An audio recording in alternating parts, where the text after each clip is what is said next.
Mystery of ancient pyramids. How were they really built? The pyramids of ancient Egypt rise from the desert like frozen echoes of a forgotten world. For more than 4,000 years they have stood against wind, sand, and time itself, their sharp geometry defying the natural decay that claims nearly everything else created by human hands. Even today, when satellites orbit above them and machines carve mountains apart, the pyramids still feel unsettling. They are not just old monuments. They are questions carved in stone.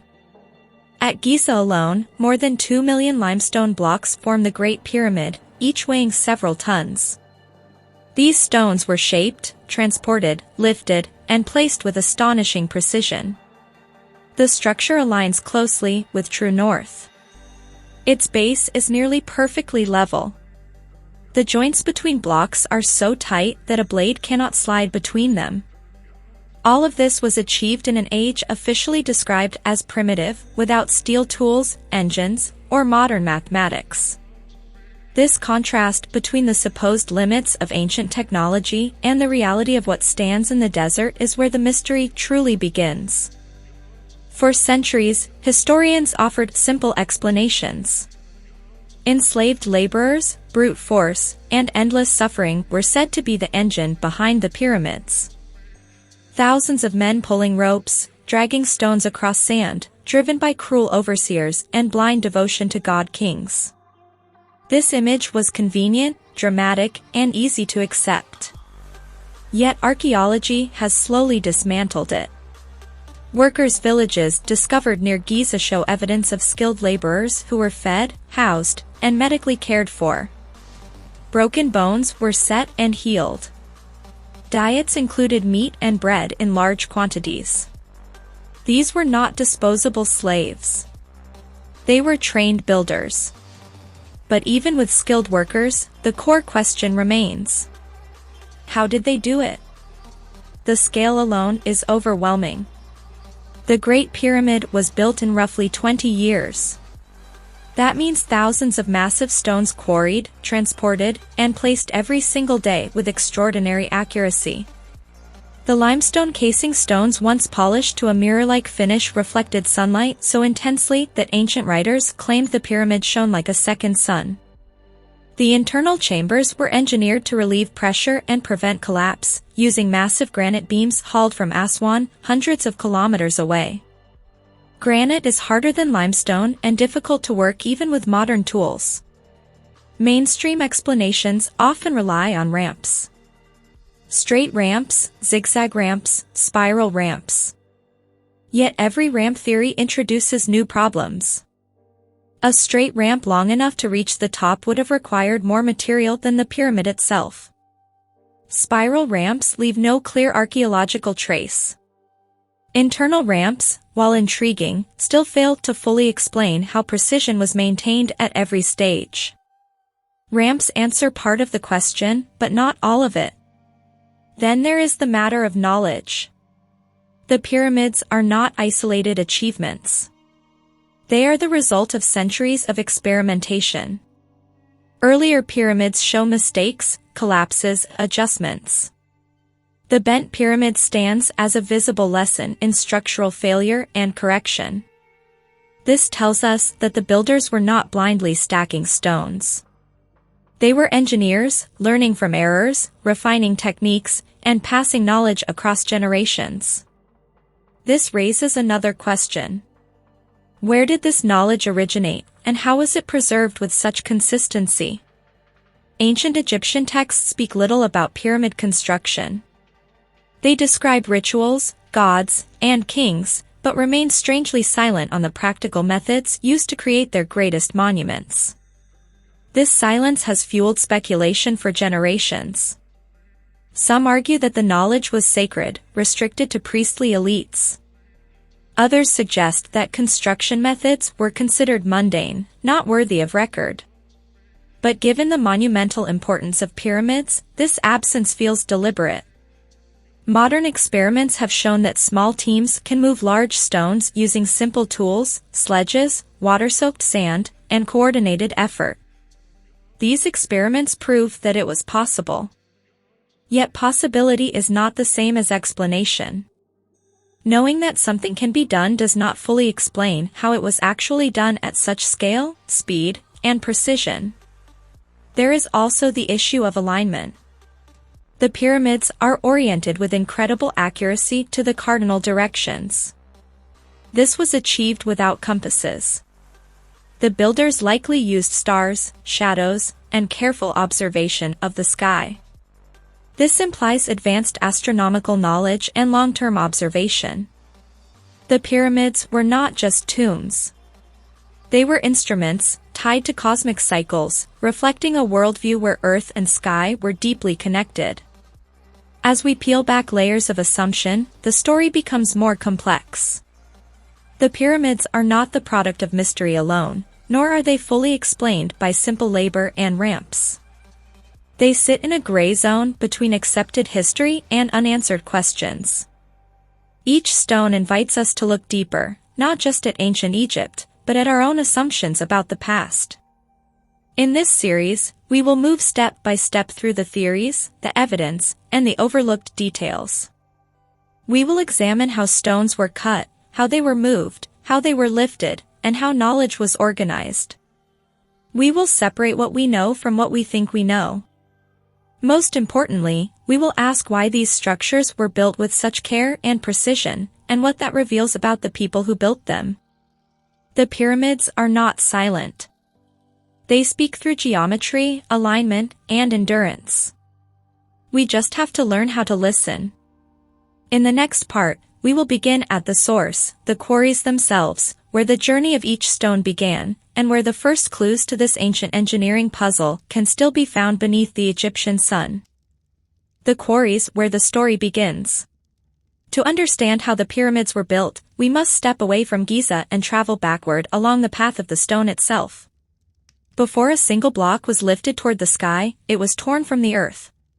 The quarries were the true beginning of the pyramid story, places of noise, dust, calculation, and discipline. Here, the mystery becomes grounded in physical reality, and yet, it only deepens. Most of the limestone used for the pyramids came from local quarries near Giza. These were not random pits, but carefully selected sites where the quality of stone matched the structural needs of the monument. The outer casing stones required fine, dense limestone that could be polished smooth. These came from Tura, across the Nile, a site known for producing exceptionally white stone. Granite, used for the internal chambers and relieving spaces, came from Aswan, far to the south. Each material had a purpose, and that purpose was understood long before construction began. Quarrying stone without iron tools sounds impossible to the modern mind, but the ancient Egyptians had mastered the properties of their materials. For limestone, copper chisels, wooden wedges, stone hammers, and patience were enough. Workers carved channels around blocks, inserted wooden wedges, and soaked them with water. As the wood expanded, the stone cracked along controlled lines. This was not brute force. It was an understanding of physics, moisture, and pressure. Granite presented a greater challenge. Copper tools were too soft to cut it directly. Instead, workers used dolerite pounding stones, harder than granite itself. They repeatedly struck the surface, slowly grinding away material. This process was slow, exhausting, and required remarkable precision. Tool marks still visible in Aswan quarries show consistency and control, suggesting trained specialists rather than unskilled laborers. These workers knew exactly how deep to strike, how to maintain angles, and how to avoid fracturing the stone unpredictably. What is often overlooked is organization. Quarrying on this scale demands planning measured not in days, but in decades. Blocks had to be cut in specific sizes, matching architectural plans developed long in advance. This means measurements were standardized. Teams worked in coordination. Mistakes were costly and therefore minimized through training and oversight. This was a system, not improvisation. Once a block was freed, the problem multiplied. A stone weighing several tons had to be moved from its resting place to the Nile, loaded onto boats, transported hundreds of kilometers in some cases, unloaded, and delivered to the construction site intact. Every step introduced risk. A cracked stone could mean weeks of wasted labor. Yet broken blocks near pyramid sites are surprisingly rare, implying careful handling and quality control. The Nile was the lifeline of this entire operation. During the annual inundation, water levels rose and flooded canals that extended close to quarry sites and construction areas. Recent discoveries of ancient harbor structures near Giza confirm that boats could dock remarkably close to the plateau. This drastically reduced overland transport distances. Stone blocks were likely floated on barges, stabilized with wooden frames, and guided by experienced crews who understood the river's moods. Transport was not merely physical. It was logistical. Food had to be supplied to workers. Tools had to be maintained. Schedules had to align with seasonal floods. This implies a centralized authority capable of long-term coordination. Pharaohs were not just religious figures. They were administrators overseeing massive national projects. Yet even with all this, questions remain. Quarry marks include symbols and notations that some interpret as work gang names or tally marks. Others believe they encode more complex information about placement and orientation. The true meaning of these marks is still debated. What is clear is that communication between quarry and construction site was precise. Stones were not cut randomly. They were destined for specific locations within the pyramid. This leads to a critical realization. The pyramid was not built from the ground up in a simple linear process. It was assembled according to a plan that existed before the first stone was cut. This plan accounted for weight distribution, internal passages, chamber placement, and exterior geometry. The quarry workers were part of this plan, even if they never saw the finished monument. Some researchers suggest that the builders used full-scale ground layouts, marked grids, and reference points carved into bedrock. These would guide both quarrying and construction. Others propose the use of proportional systems rather than fixed units, allowing builders to maintain harmony even if measurements varied slightly. Either way, the process was controlled, repeatable, and intelligent. Standing in an ancient quarry today, surrounded by half-cut stones and abandoned blocks, there is a strange feeling. These places are frozen moments in time. A block left unfinished because of a flaw. A tool dropped and never retrieved. They remind us that the pyramids were built by humans working under real constraints, not by magic or myth. And yet, they also remind us that these humans possessed a level of skill and coordination that challenges modern assumptions about ancient societies. The quarry was where raw nature met human intention. Stone became architecture, weight became form, and labor became legacy. Without understanding the quarries, the pyramids appear miraculous. With that understanding, they become even more impressive, because the miracle lies not in mystery, but in mastery. In the next part, we will follow these stones as they leave the quarries and begin their journey across land and water, where the true test of movement, balance, and coordination pushed ancient engineering to its limits. Moving mountains: how the stones traveled. Once a stone block was cut free in the quarry, the most dangerous phase of its journey began. Cutting stone was difficult, but moving it without cracking, losing, or misplacing it was a far greater challenge. The pyramids were not built beside the quarries by accident. They were built where logistics, geography, and symbolism met. Understanding how these stones moved reveals just how advanced ancient Egyptian planning truly was. On dry land, a single multi-ton block resists movement with enormous friction. The Egyptians solved this not with brute strength alone, but with clever control of surfaces. Archaeological reliefs show workers pulling stone blocks on wooden sledges while another worker pours water in front of the runners.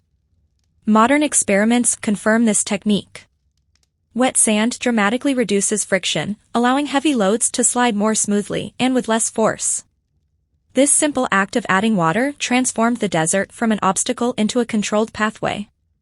The sledges themselves were carefully designed. They were not rough platforms, but shaped to distribute weight evenly and prevent tipping. Ropes were made from plant fibers, twisted and braided for strength. Teams of pullers moved in rhythm, guided by overseers who maintained pace and direction. This was not chaos. It was choreography. But land transport alone could not sustain pyramid construction. The distances were too great, the loads too heavy, and the timelines too tight. This is where the Nile became the true backbone of the project. The river was not merely a natural feature. It was a transportation system engineered by nature and exploited by human intelligence. During the annual flood season, water levels rose high enough to fill canals that extended toward quarry sites and construction zones. Recent archaeological discoveries near Giza have revealed harbor complexes, docks, and storage areas that confirm the presence of a fully functioning port. Stones were loaded onto barges designed to carry extreme weight. These boats were wide, stable, and likely lashed together in pairs or groups for balance. Navigating the Nile required expertise. Currents, wind, and seasonal changes had to be understood and anticipated. Sailors used both oars and sails, adjusting to conditions with practiced skill. The movement of stone along the river was timed carefully. Miss the flood season, and transport slowed to a crawl. This forced the entire pyramid project to operate on a calendar dictated by nature itself. One of the most remarkable discoveries related to stone transport is the Diary of Merer, an ancient Egyptian official whose papyrus records daily activities during the reign of Khufu. Merer describes overseeing the transport of limestone blocks from Tura to Giza by boat. His writing confirms that this was not an extraordinary event, but a routine operation managed by bureaucrats, schedules, and supply chains. This diary transforms speculation into documented reality. Once the stones reached Giza, they were unloaded and moved toward the construction site. The plateau itself was prepared in advance. Bedrock was leveled with astonishing accuracy. Channels and pathways guided sledges toward the pyramid base. This suggests that transport routes were planned before the first stone arrived. The site was not adapting to the stones. The stones were adapting to the site. The coordination required here cannot be overstated. Hundreds of blocks arriving daily had to be sorted, staged, and delivered to the correct location at the correct time. Storage areas were organized. Work crews specialized in specific tasks. Some focused only on transport, others on placement, others on finishing. This division of labor increased efficiency and reduced errors. Critics sometimes argue that such organization implies modern-style administration, which they believe ancient societies lacked. But this is a misunderstanding of ancient states. Egypt was a centralized civilization with taxation, record-keeping, and long-term planning. Grain surpluses fed workers. Scribal systems tracked labor and materials. Religion reinforced social cohesion and purpose. The pyramid was not just a building project. It was a national endeavor. Transporting stone also carried symbolic meaning. Moving a block from the living earth to the eternal monument mirrored the journey of the soul from the mortal world to the afterlife. This symbolism likely reinforced discipline and motivation among workers. They were not merely hauling rock. They were participating in a sacred process that would outlast them all. Even so, accidents must have happened. Yet the archaeological record shows remarkably few broken stones discarded along transport routes. This implies not luck, but mastery. Workers understood weight distribution, momentum, and stress points. They learned from mistakes and refined their methods over generations. By the time a stone reached the base of the pyramid, it had already passed through dozens of controlled stages. Quarrying, shaping, loading, river transport, unloading, land hauling, and staging. Each stage required different skills, tools, and leadership. Failure at any point would ripple backward and forward through the system. The movement of these stones was not a miracle. It was the result of knowledge applied patiently and consistently. The real wonder is not that the Egyptians moved massive stones, but that they did so repeatedly, predictably, and with such precision that construction never lost momentum. In the next part, we will confront the most dramatic question of all. Once the stones arrived at the pyramid, how were they lifted upward, layer by layer, toward the sky without cranes, engines, or modern machinery? This is where theory, evidence, and imagination collide. Raising the stone, the vertical challenge. If transporting stones across land and water was a test of organization, lifting them upward was a test of engineering imagination. The pyramid did not grow outward like a wall. It rose steadily, each layer narrowing as it climbed. Every stone had to be lifted higher than the last, sometimes more than 100 meters above the ground. This vertical challenge lies at the heart of the pyramid mystery. The simplest explanation offered is the ramp. A sloping structure that allowed workers to drag stones upward gradually rather than lifting them vertically. At first glance, this seems reasonable. But simplicity fades as scale enters the picture. A ramp gentle enough to pull heavy stones would need to be extremely long. Such a ramp would require enormous amounts of material, rivaling the pyramid itself in volume.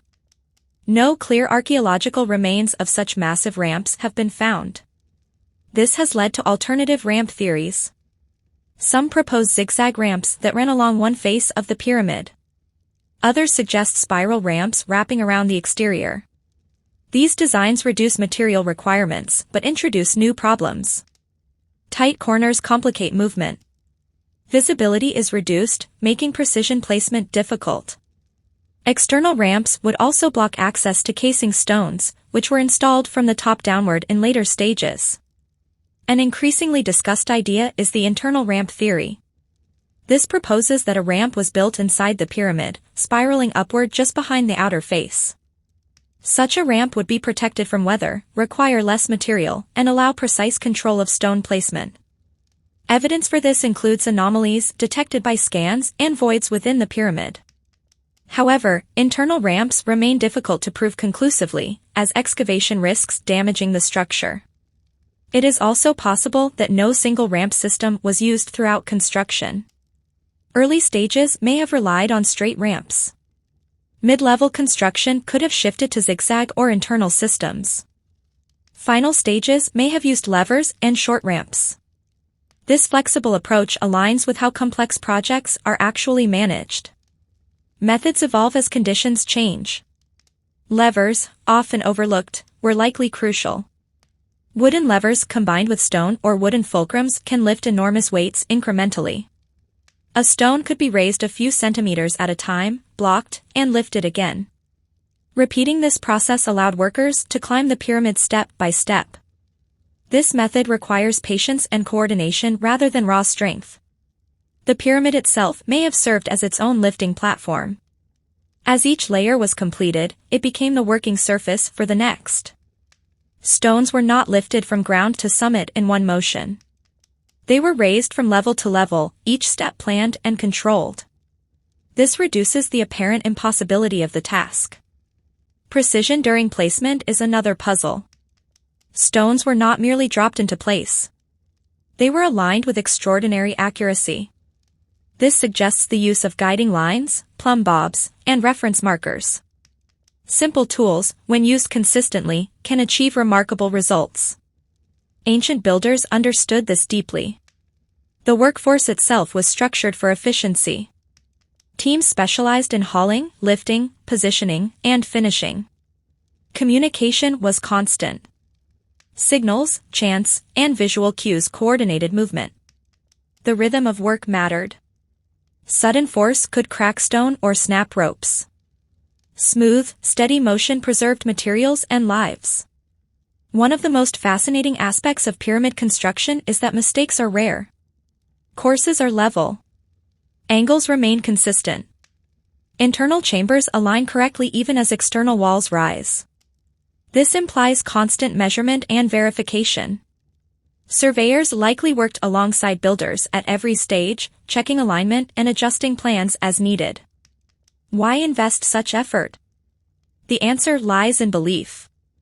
The pyramid was not just a tomb. It was a machine for eternity. Its shape symbolized the primeval mound from which creation began. Its sides pointed toward the heavens. Its chambers aligned with stars associated with rebirth.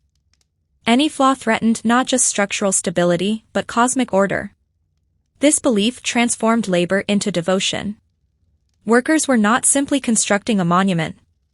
They were maintaining harmony between earth and sky. This worldview justified extraordinary effort and sustained motivation over decades.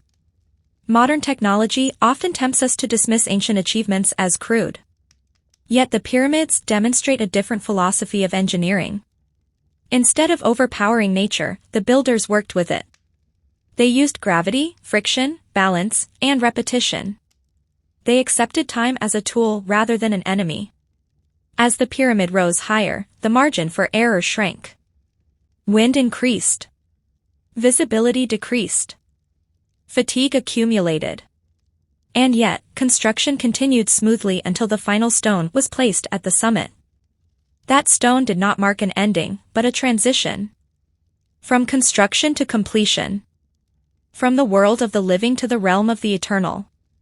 In the next part, we will step inside the pyramid itself, exploring the internal chambers, passageways, and hidden spaces that reveal not only how the structure was built, but why it was designed the way it was.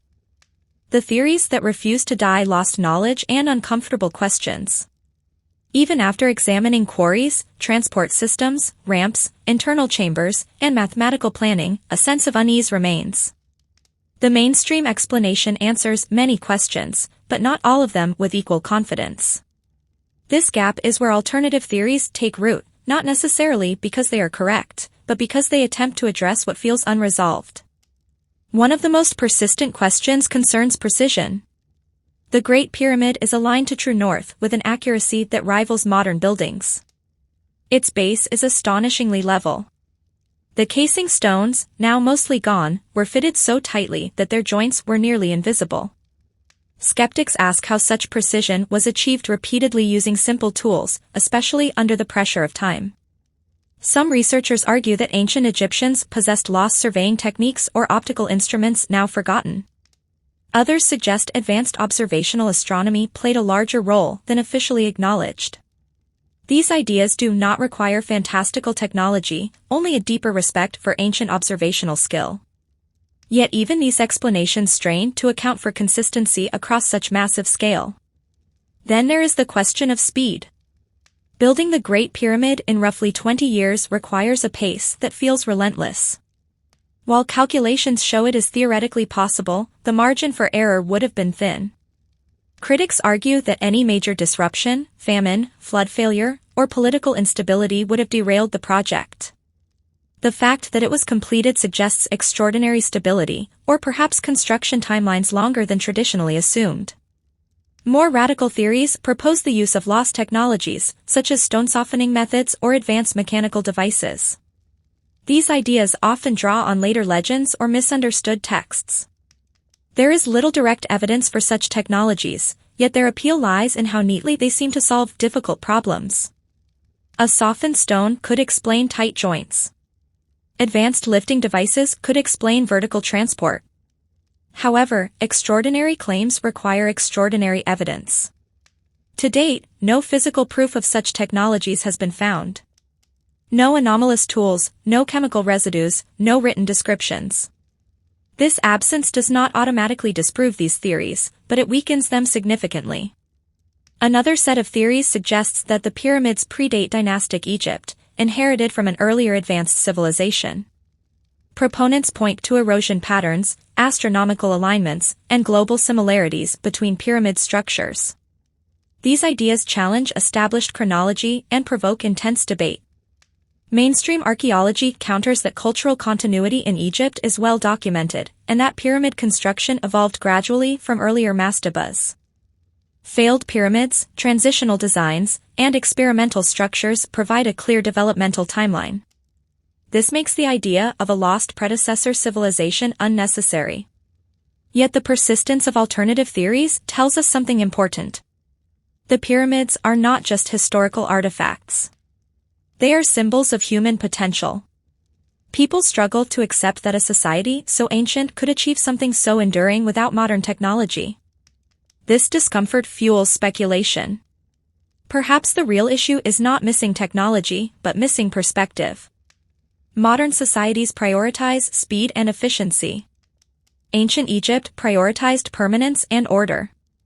Given enough time, disciplined labor, and accumulated knowledge, results that seem impossible become inevitable. Still, some questions remain open. Not because they defy explanation, but because evidence is incomplete.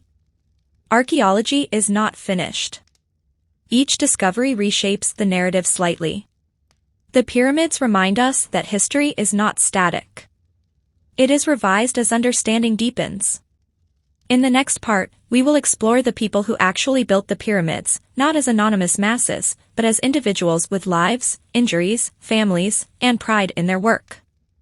Understanding them brings the monument down from myth and back into human hands. Part 8. The builders, the human story behind the stone. For a long time, the builders of the pyramids were imagined as faceless slaves driven by cruelty. This image is powerful, but it is wrong. Archaeology has revealed a very different story, one that reshapes how we understand the pyramid project and the society that created it. Near the Giza Plateau, excavations uncovered a workers' village. This was not a temporary camp, but a planned settlement with streets, bakeries, storage areas, and medical facilities. The presence of organized housing tells us that the workforce was stable, not disposable. These people lived near the construction site for extended periods, forming a community tied to the project. Skeletal evidence reveals something remarkable. Many workers suffered injuries that healed. Broken bones were set correctly. Teeth show signs of regular diet rather than starvation. Meat consumption was common, suggesting workers were well fed. This level of care would not have been extended to slaves expected to die and be replaced. The workforce was likely composed of rotating labor teams drawn from across Egypt. Farmers worked during the flood season when fields were submerged and agricultural labor was impossible. In return, they received food, clothing, and social status. Participating in pyramid construction was a form of national service and religious duty. Skilled laborers formed the core of the operation. Stonecutters, surveyors, engineers, and overseers worked year-round. These individuals passed their skills down through generations. Their expertise was valued, and their identities sometimes recorded in inscriptions. Team names carved inside the pyramid include phrases expressing pride and loyalty to the king. This pride matters. People who take pride in their work aim for quality. They care about precision. They solve problems rather than ignoring them. This human element explains much of what feels mysterious. The pyramids were not built by fear alone, but by belief, identity, and shared purpose. Life for the workers was not easy. The labor was intense, repetitive, and dangerous. Accidents happened. Muscles were strained. Yet the archaeological record suggests that society accepted this cost because the project served a higher purpose. The pyramid was a guarantee of cosmic order, and maintaining that order justified sacrifice. Understanding the builders as humans also clarifies construction logistics. Experienced workers improved efficiency over time. Mistakes decreased. Techniques were refined. Knowledge accumulated. The pyramid was not built by inventing everything at once, but by applying lessons learned repeatedly. This perspective strips away the need for extraordinary explanations. When thousands of motivated, organized, and skilled people work toward a single goal for decades, the result can appear miraculous. In reality, it is human achievement at its highest concentration. In the next part, we will examine how the pyramids survived. Why they endured earthquakes, erosion, and human destruction when so many other ancient structures vanished. Defying time, why the pyramids still stand. Many ancient civilizations built monuments. Few survived. The pyramids did not endure by chance. Their survival is a consequence of design decisions made at the very beginning of construction. Understanding these decisions reveals another layer of intelligence behind the monuments. The pyramid shape is inherently stable. Weight is distributed downward and outward, reducing stress on any single point. Unlike vertical walls, which can collapse outward, pyramids settle into themselves. This makes them highly resistant to earthquakes. When the ground shakes, energy dissipates through the structure rather than concentrating in weak points. Material choice also mattered. Limestone and granite are durable under compression. The blocks were placed so that gravity reinforced their position. The tighter the fit, the more stable the structure became over time. Small shifts caused stones to lock together rather than loosen. The internal design further enhanced stability. Relieving chambers redirected weight away from vulnerable spaces. Core-belled ceilings prevented collapse by channeling force sideways. The builders did not simply hope the structure would stand. They engineered it to survive. Environmental factors were also considered. The Giza Plateau sits on solid bedrock above flood levels. Wind erosion affects surfaces, but the core remains protected. The original casing stones, though mostly removed, once shielded the inner structure from weathering. Human activity caused more damage than nature. Stones were stripped for later buildings. Faces were exposed. Yet even this systematic removal could not destroy the core. The pyramid was overbuilt by design. This longevity was intentional. The pyramid was meant to last forever. In Egyptian belief, the afterlife depended on permanence. A decaying tomb threatened eternal existence. Therefore, durability was not optional. It was sacred. Modern engineers continue to study the pyramids for lessons in passive stability. Their endurance challenges the assumption that advanced materials are required for long-lasting structures. Sometimes, geometry and patience outperform innovation. In the next part, we will step back and ask the final question of this section. What do the pyramids ultimately tell us about ancient Egypt and about ourselves? What the pyramids really mean? Rethinking the past. After examining every stage of pyramid construction, from quarry to completion, a clearer picture emerges. The pyramids were not built by magic, aliens, or lost super technologies. They were built by humans who understood their world deeply and worked within it intelligently. The mystery does not disappear, but it changes form. The true enigma is not how stones were lifted, but how a society organized itself so completely around a shared vision. How belief, labor, science, and administration aligned for generations without collapsing into chaos. The pyramids force us to confront our assumptions about progress. We often equate advancement with complexity. The Egyptians show another path. Mastery through simplicity, repetition, and long-term thinking. Their tools were basic. Their systems were not. Ending the story at part 10 does not end the mystery. It opens a larger one. If ancient people could achieve this without modern technology, what else have we underestimated about the past? And what might future generations underestimate about us?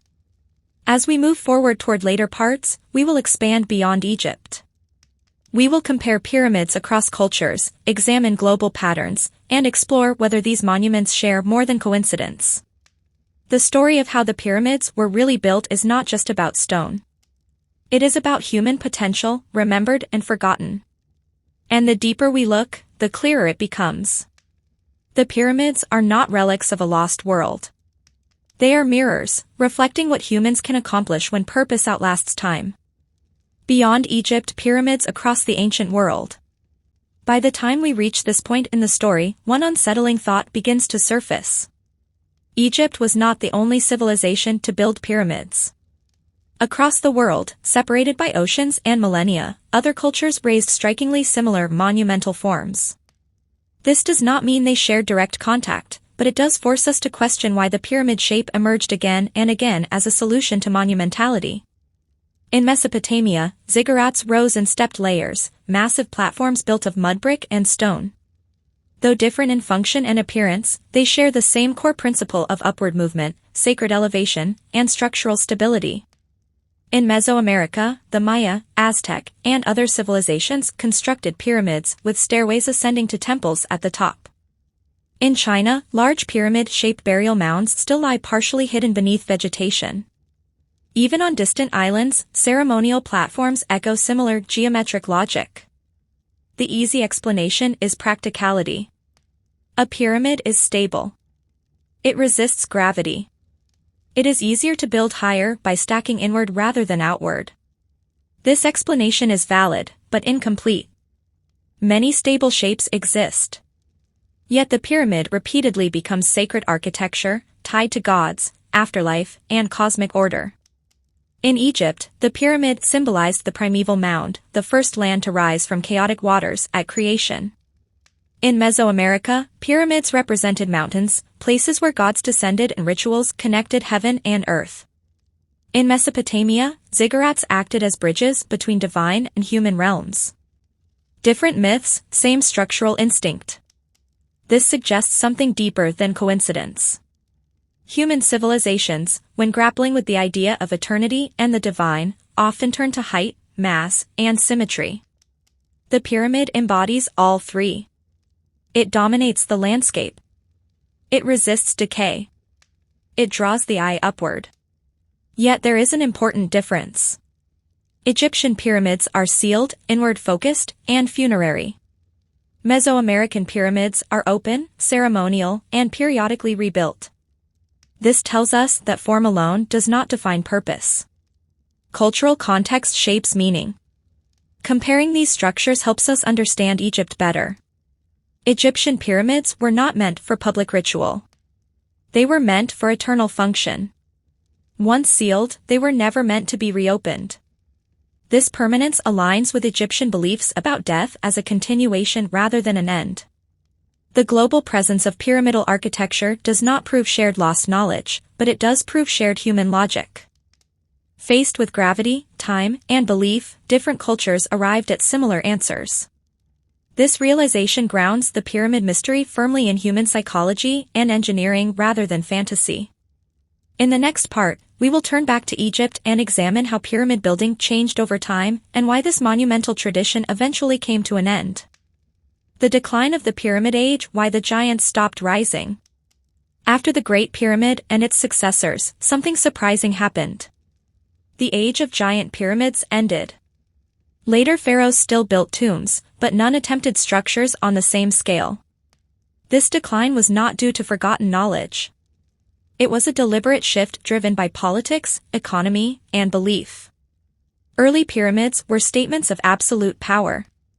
They required centralized authority, massive resources, and unquestioned loyalty. As Egypt evolved, power became more distributed. Nobles gained influence. Provincial leaders asserted autonomy.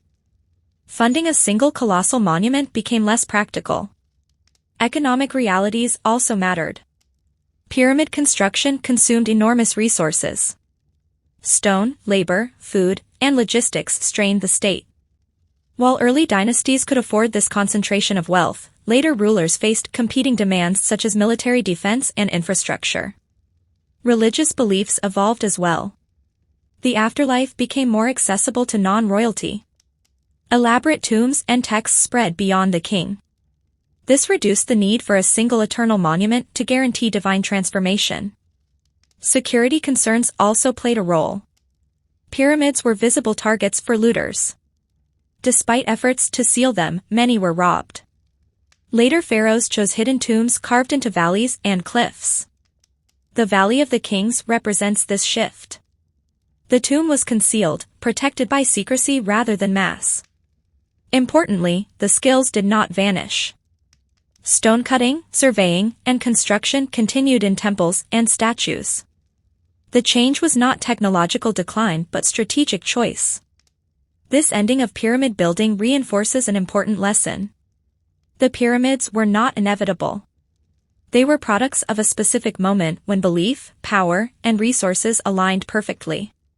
When that alignment shifted, so did architecture. In the next part, we will examine modern attempts to recreate pyramid construction and what they reveal about ancient methods. The myth of primitive ancients rethinking intelligence. One of the greatest obstacles to understanding the pyramids is not missing evidence, but modern bias.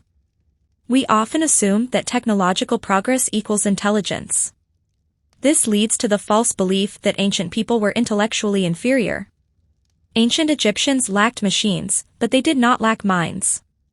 They observed nature patiently. They recorded patterns. They trusted repetition. Their knowledge was empirical, built through experience rather than abstraction. Modern societies outsource thinking to machines. Ancient societies internalized systems. Surveyors memorized stars. Builders memorized proportions. Knowledge lived in people, not blueprints. This difference explains why so much seems lost. When a system relies on human memory rather than written manuals, it disappears when the social structure collapses. The pyramids survived. The methods faded. Understanding this reframes the mystery. The question is not what technology they had, but what habits of thought they practiced. In the next part, we will begin drawing the story toward its deeper conclusion, focusing on what the pyramids ultimately teach us about civilization itself. What the builders knew that we forgot. The pyramids stand as more than monuments. They are lessons encoded in stone. They teach us that scale does not require speed, that precision does not require machines, and that endurance requires patience. The builders understood limits. They worked within them instead of trying to erase them. They designed systems that favored reliability over novelty. In doing so, they created something that outlasted empires. Modern civilization excels at innovation, but struggles with longevity. We build fast and replace often. The pyramids challenge this mindset. They ask a quiet question. What would we build if we expected it to last forever? As this story continues toward part 50, we will move beyond construction and into philosophy, symbolism, and global legacy. The mystery of how the pyramids were really built is no longer just about stone. It is about how humans choose to shape time itself, the pyramid as a system, not a single structure. By now it should be clear that the Great Pyramid cannot be understood as a standalone building. It was part of a much larger system that included causeways, temples, harbors, worker settlements, quarries, and ritual spaces. When we isolate the pyramid, we miss the logic that made it possible. At Giza, each pyramid was connected to a valley temple near the Nile by a long stone causeway. These were not decorative roads. They were functional corridors for transport, ritual movement, and symbolic transition. Stone blocks likely moved along these routes, and ceremonies followed them in reverse once construction ended. The valley temples served as reception points where materials arrived by boat. From there, stones, tools, and supplies moved upward toward the plateau. This layered layout mirrored the journey from chaos to order, from river to desert, from earth to sky. The pyramid complex also included subsidiary pyramids, mastaba tombs, and ceremonial courtyards. This shows that construction was not focused on one structure at a time, but coordinated across an entire sacred landscape. Managing this required centralized planning far beyond basic building skill. Seeing the pyramid as part of a system helps explain efficiency. Tasks were distributed spatially. Materials flowed in predictable paths. Labor was organized geographically. This reduced congestion and confusion, making continuous construction possible over decades. The system approach also explains durability. Even when parts were damaged or repurposed, the core function remained intact. The pyramid was not fragile because it was never alone. In the next part, we will examine one of the most debated elements of pyramid research. The role of astronomy and whether the pyramids were aligned not just to Earth, but to the sky in deliberate and complex ways. Written in the stars' astronomical alignment and meaning. Few aspects of the pyramids provoke as much fascination as their relationship with the sky. The ancient Egyptians believed that the heavens were not distant abstractions, but active realms tied directly to life, death, and rebirth. The pyramid was a bridge between these realms. The most striking fact is orientation. The Great Pyramid aligns to true north with extraordinary accuracy. This alignment is not symbolic guesswork. It reflects precise observation of circumpolar stars, those that never set and were associated with eternity. For Egyptians, these stars represented imperishable beings. Internal shafts from the king's chamber point toward specific regions of the sky. While they are often called air shafts, their angles and destinations suggest symbolic purpose rather than ventilation. They appear to guide the soul of the king towards stellar destinations associated with divine transformation. This level of alignment required long-term observation and recording. Astronomer priests would have tracked star movements over years, refining measurements and correcting errors. This knowledge was then translated into architectural orientation. Astronomy also influenced timing. Construction phases may have aligned with celestial events. Rituals tied to solstices and star risings reinforce the idea that the pyramid existed in harmony with cosmic cycles. Importantly, this does not mean the pyramids were observatories. They were expressions of belief using astronomical precision. Science and spirituality were not separate. They were the same language spoken in different forms. In the next part, we will confront one of the most controversial questions. Were the pyramids purely tombs, or did they serve additional functions that we are only beginning to understand, more than tombs questioning function and purpose? The traditional explanation defines pyramids as royal tombs. This is partly true, but incomplete. Unlike later tombs, the Great Pyramid contains no inscriptions identifying its owner. No burial goods were found inside. This absence has fueled debate for generations. Some scholars argue that looters removed everything. Others suggest that the pyramid's primary function was symbolic rather than practical burial. The king's body may have been placed elsewhere, while the pyramid acted as a spiritual mechanism ensuring resurrection. The internal layout supports this idea. Passageways are narrow and controlled. Chambers are functional, not decorative. The focus is on alignment, weight distribution, and geometry rather than ritual art. This does not mean the pyramid had a mysterious technological purpose, but it does suggest that its function was metaphysical. It was a permanent anchor between worlds, not a storage space for wealth. Understanding this shifts how we view construction choices. Precision mattered not for comfort, but for cosmic correctness. The pyramid had to be right, not merely complete. In the next part, we will explore how later cultures misunderstood, reused, and reinterpreted the pyramids, shaping the myths we inherit today. From wonder to myth, how the pyramids were rewritten. As centuries passed, the knowledge behind pyramid construction faded, but the structures remained. Later Egyptians, Greeks, Romans, and medieval travelers encountered the pyramids without understanding their origin. This gap bred myth. Greek writers attributed the pyramids to tyrants, slaves, or exaggerated legends. Medieval authors imagined giants or biblical figures. Each era projected its own values onto the stone. These stories mattered. They shaped modern perception. The idea that ancient people could not build such structures without cruelty or supernatural help took root here. Colonial-era scholarship often reinforced this bias, underestimating non-modern societies. Only recent archaeology has begun correcting the narrative through evidence rather than assumption. Recognizing this process reminds us that mystery is often created by forgetting, not by absence of explanation. In the next part, we will look at how the pyramids continue to influence modern culture, technology, and imagination, the living legacy why the pyramids still matter. The pyramids are not frozen in the past. They continue to shape how we think about architecture, engineering, and civilization. Engineers study their stability. Architects study their geometry.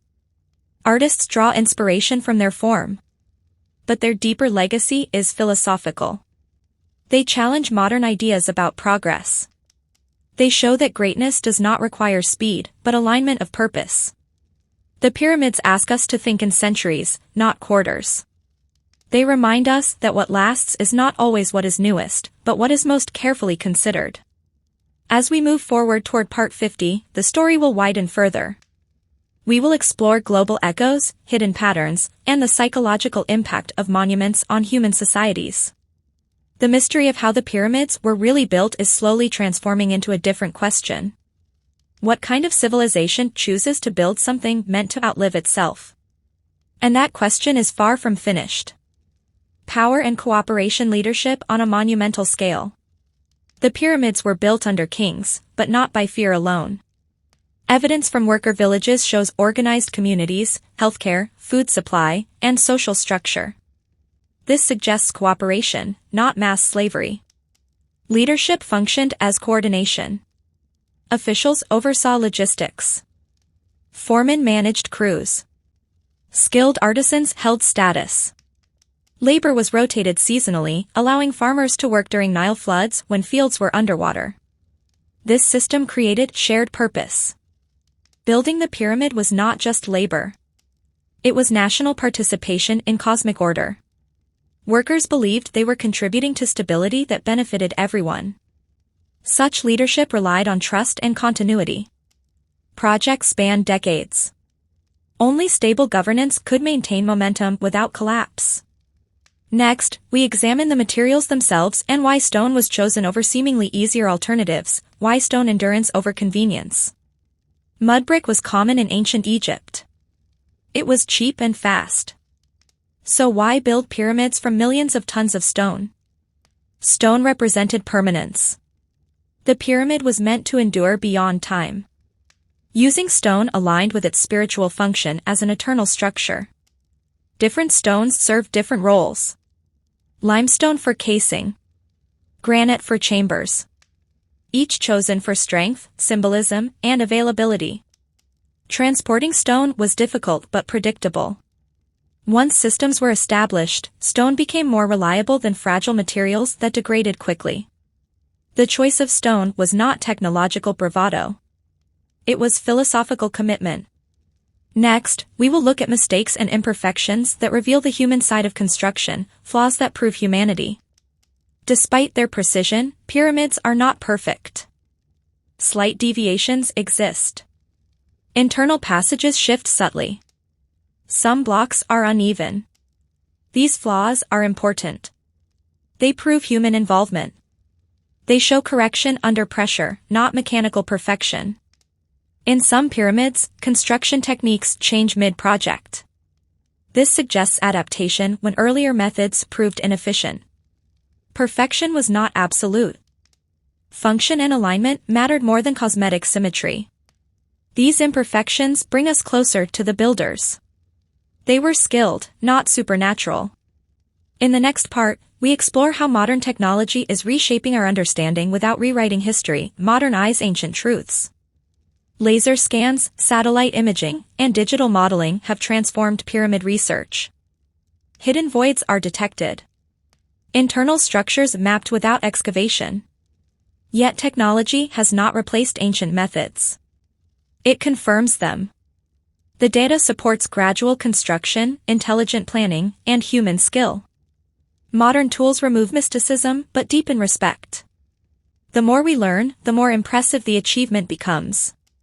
The pyramids no longer ask how they were built in the sense of mystery.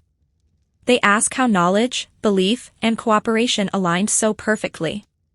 As we move into the next sequence of parts, the focus will shift outward. We will compare Egypt with other ancient civilizations and explore whether pyramid building was a shared human instinct or a uniquely Egyptian expression. The story continues forward, grounded not in fantasy, but in awe for what humans have already proven they can do. Modern eyes, ancient truths, technology illuminates human ingenuity. For centuries, the pyramids were examined through the lens of speculation, myth, and limited observation. Only in recent decades has modern technology allowed researchers to study these ancient structures in ways the Egyptians themselves could never have imagined. Laser scanning, satellite imaging, ground-penetrating radar, and 3D modeling have transformed our understanding of the Great Pyramid, not by replacing human skill, but by revealing the sophistication of ancient methods in unprecedented detail. Laser scanning has mapped the pyramid's exterior and interior with millimeter precision. These scans show subtle deviations, joint patterns, and the remarkable uniformity of blocks. They reveal that even what might appear as minor flaws were intentional, calculated adjustments to manage structural stress.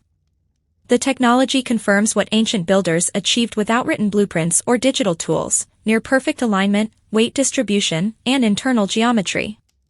Ground-penetrating radar has revealed hidden voids and chambers, previously unknown to archaeologists.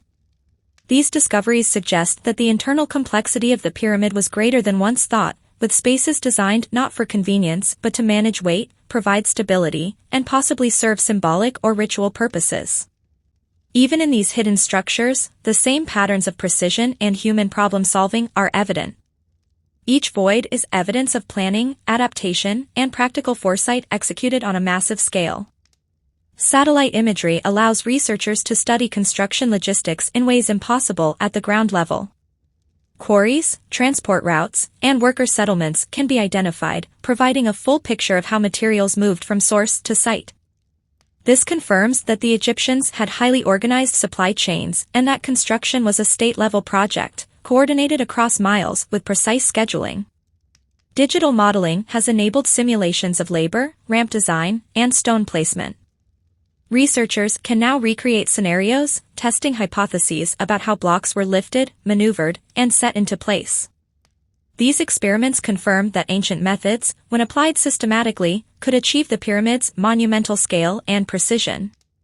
They also reveal the human ingenuity embedded in Egyptian engineering, the clever use of levers, sledges, and manpower, optimized for efficiency without machinery. Crucially, modern technology also dispels myths. There is no evidence of alien intervention or lost super technologies. What appears miraculous today is, in fact, the product of disciplined planning, human skill, and centuries of accumulated knowledge. The data reinforces a humbling lesson: humans, operating with observation, apprenticeship, and shared purpose, can achieve feats that rival modern engineering.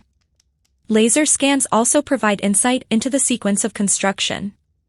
Subtle markings and cut patterns reveal that work progressed layer by layer, with careful attention to alignment, ramp logistics, and structural integration. Adjustments were made in real time, demonstrating that the builders were not following rigid, unchangeable plans, but working adaptively within a sophisticated system.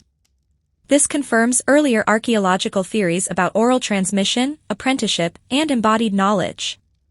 Beyond confirming technical methods, modern research illuminates human organization. The distribution of stress within the pyramid, the placement of heavier granite in critical chambers, and the use of counterweights and ramps all imply coordinated decision-making across multiple teams. The precision achieved was not the result of chance, it was the cumulative outcome of thousands of skilled individuals operating under effective leadership, guided by systems we are only now beginning to fully understand. Modern technology also deepens our appreciation for the symbolic and spiritual dimensions of the pyramid. Alignments, hidden voids, and internal shafts are not arbitrary, they correspond to celestial bodies and cosmological beliefs. Digital models allow researchers to trace these connections, confirming that the pyramid was a human-made structure perfectly integrated with both the material and symbolic worlds. In short, technology does not replace the ancient builders' accomplishments, it validates them. What we once considered magical or impossible is now understood as the result of intelligence, planning, and cooperation, scaled to an extraordinary degree. The pyramid remains a human achievement first, and a monument second, and modern tools only enhance our recognition of this fact. Echoes across the world, pyramids beyond Egypt. While Egypt's pyramids are the most famous, they are far from the only monumental pyramidal structures in human history. Across continents, separated by oceans and centuries, other civilizations independently created pyramids or pyramid-like forms, reflecting a shared human impulse to combine geometry, monumentality, and spiritual symbolism. Understanding these structures in a global context deepens our appreciation of what the Egyptians achieved and shows that pyramid building is not merely a local phenomenon, it is a recurring solution to human, cultural, and physical challenges. In Mesopotamia, ziggurats rose as stepped platforms of mud brick, topped by temples that connected humans to the divine. Unlike Egyptian pyramids, which were mostly sealed tombs, ziggurats were active religious centers. Yet the underlying logic is similar, a stable, tiered structure ascending toward the heavens. These constructions required careful surveying, precise bricklaying, and labor coordination. Even though the materials and functions differed, the mathematical and organizational challenges echoed those faced by Egyptian builders. In Mesoamerica, the Maya, Aztec, and other civilizations built pyramids with terraces, stairways, and temples at the summit. These pyramids were ceremonial, often rebuilt in successive layers over generations. Their orientation often aligned with celestial events, such as solstices or equinoxes, showing a concern with astronomical precision similar to Egypt's attention to the stars. Despite the geographic and temporal separation, these structures reveal that humans, when addressing ritual, cosmology, and monumentality, consistently gravitate toward the pyramid form.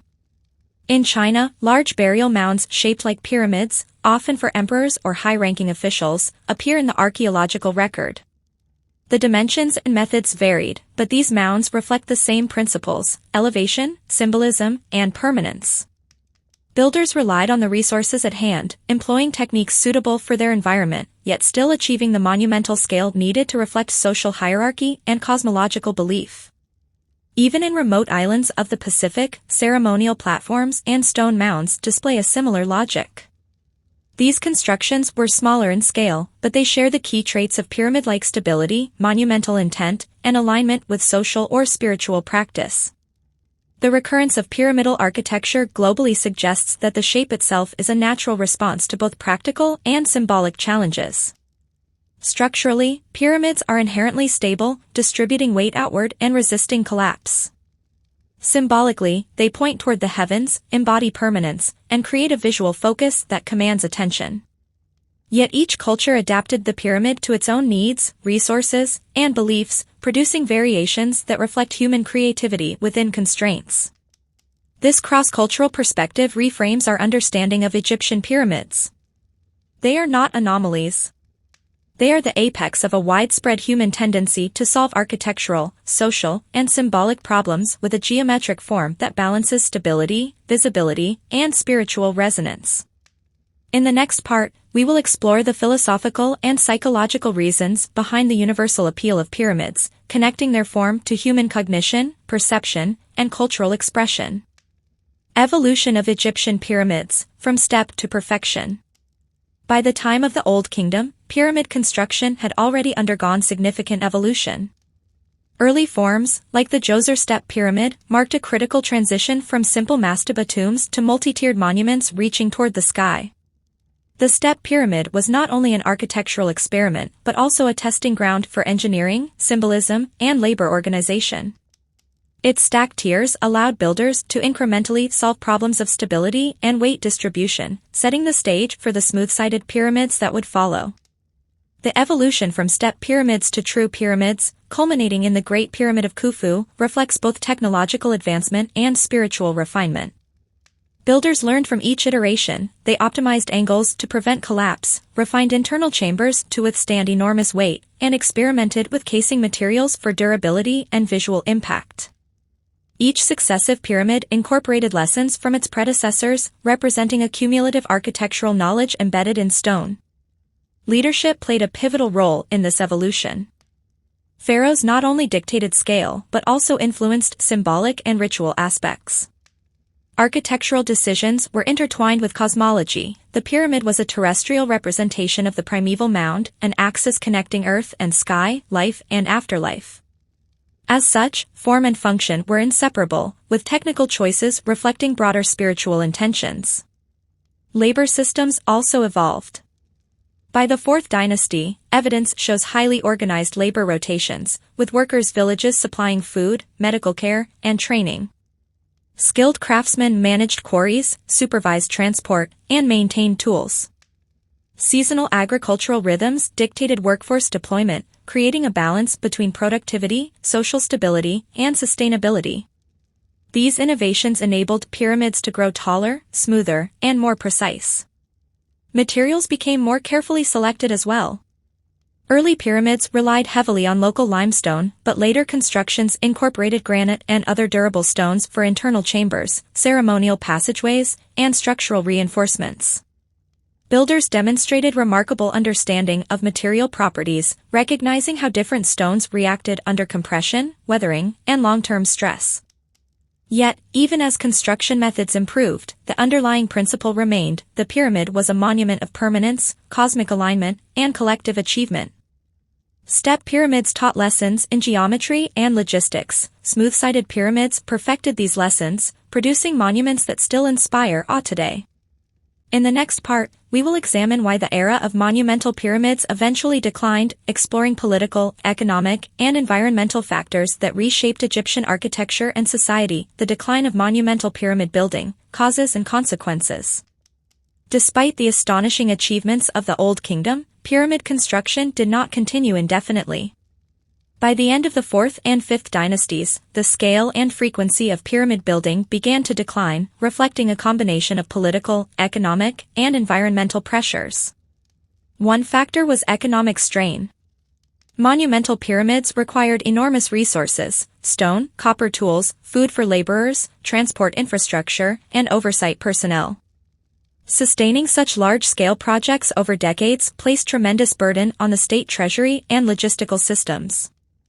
As dynasties faced competing priorities, military campaigns, administrative expansion, and local governance, resources available for pyramid construction diminished.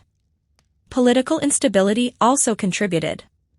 Successive pharaohs sometimes faced challenges to their authority, and maintaining a large workforce dedicated to a single monument became riskier. Centralized power was crucial for sustaining projects spanning decades, and when political cohesion weakened, pyramid projects lost momentum. Environmental factors played a role as well. Shifts in Nile flood patterns, quarry availability, and climate fluctuations affected labor and materials. Even small changes could have cascading effects, making the already complex logistical system harder to sustain. As a result, later pyramids were smaller, simpler, or constructed from alternative materials. Mud brick became more common, and smooth casing stones were often abandoned. The monumental precision of Khufu's era was rarely matched. This shift reflects a pragmatic response to changing circumstances, preserving cultural and spiritual functions while reducing economic and logistical strain. Despite the decline, the legacy of pyramid building persisted. The techniques, organizational methods, and spiritual symbolism continued to influence tomb construction, temples, and other monumental architecture. Even when scale was reduced, the principles of alignment, durability, and cosmic symbolism remained central to Egyptian architecture. The decline also underscores a fundamental truth about human civilization: great achievements require not only skill and vision, but also stability, resources, and social cohesion. When these conditions waver, even the most advanced techniques and accumulated knowledge cannot sustain monumental projects indefinitely. The Pyramid era eventually gave way to new forms, temples, tombs in the Valley of the Kings, and other monumental projects. Yet the lessons of the pyramids, integration of technology, labor, leadership, and spirituality, continue to echo throughout Egyptian society and beyond, influencing architecture, cultural identity, and human understanding of scale and permanence. In the next part, we will explore how myths, legends, and popular imagination have shaped the modern understanding of pyramids, including the enduring fascination with their construction, purpose, and symbolic meaning.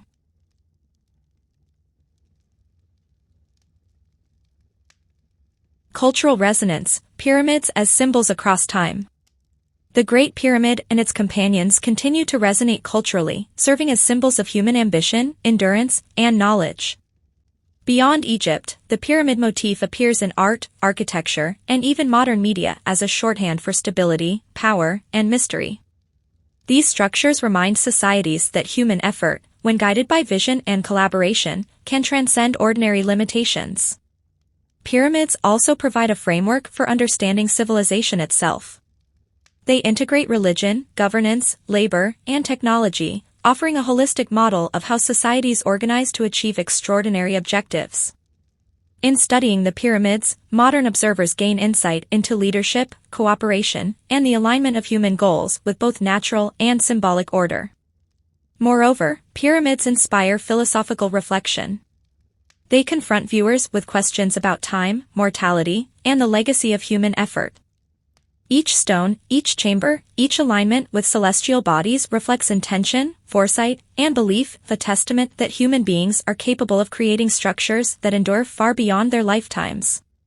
The continued fascination also reveals that pyramids serve as mirrors, reflecting both the achievements of their builders and the values of those who observe them. Myths, legends, and scientific studies collectively enhance our understanding, creating a dialogue between imagination and reality. The pyramid thus exists simultaneously as a physical monument, a cultural symbol, and an intellectual challenge, bridging past and present.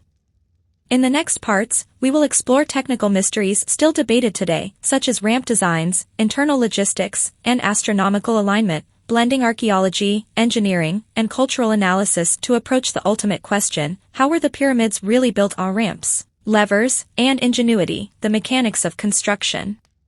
The question of how the Egyptians physically moved millions of heavy stones continues to intrigue researchers, engineers, and historians.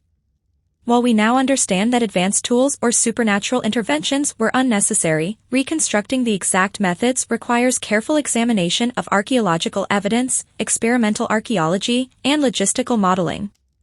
The answer lies in a combination of ramps, levers, sledges, and coordinated labor, all informed by observation and adaptation rather than written blueprints. Evidence suggests that ramped systems played a central role. Archaeologists have proposed several configurations: straight ramps, zigzagging ramps, and spiraling ramps built around the pyramid's exterior. Each system had advantages and limitations. Straight ramps could facilitate lifting heavier blocks but required enormous volumes of material, potentially rivaling the pyramid itself in mass.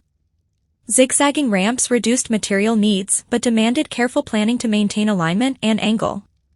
Spiraling ramps allowed continuous elevation while conserving space, though they required meticulous coordination to prevent interference between crews. Recent discoveries, including ancient tool marks and remnants of ramp foundations, indicate that the Egyptians likely used a combination of methods, adjusting ramp design based on the height of the pyramid layer, available materials, and workforce size. These ramps were likely coated with wet sand, reducing friction and easing the movement of sledges carrying multi-ton stones. This technique, verified through modern experiments, demonstrates the Egyptians' ability to manipulate natural properties to their advantage. Levers and rollers supplemented ramps, allowing precise adjustments of stone placement. Large blocks could be nudged into position, rotated, or slightly lifted to correct alignment. Workers relied on both muscle power and practical understanding of physics, observing weight distribution and friction to achieve exact placement. Importantly, these methods required training and coordination. Hundreds or even thousands of workers acting in unison could safely maneuver blocks that no individual could handle alone. Sledges, a critical component, also revealed the ingenuity of Egyptian construction.